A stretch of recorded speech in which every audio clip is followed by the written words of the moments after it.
We start off the process by applying flux to the component we would like to rework. After aligning the infrared, we start the cycle and let the profile run through. Once the component has reached reflow, using PDR's vacuum pickup, simply remove the component from the PCB and drop it into the component nest.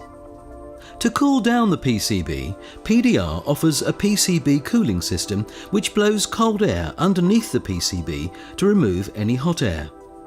This is operated by our thermoactive software manually or automatically when the profile reaches a certain temperature. This can be set through the software under Settings.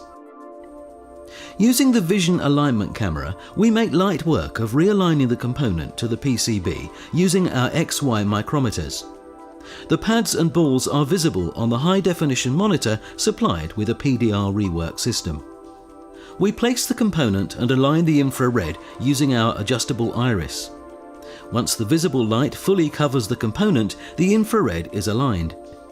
We offer various lens attachments for smaller and larger components. Using the process observation camera, we can visibly see once the component has reached reflow. We offer various back heater sizes and configurations to heat up the PCB from underneath.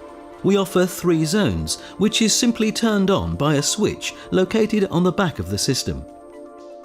PDR uses non-contact sensors, and the temperature of the PCB and component is shown on the controller supplied with all PDR systems. This means that you won't have to have any wires taped onto the PCB to read the temperature. We run the profile again to solder the component back onto the PCB.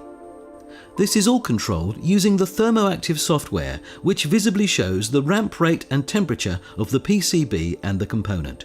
Using the process observation camera, we can visibly see the solder balls reflow and resolidify as joints are reformed.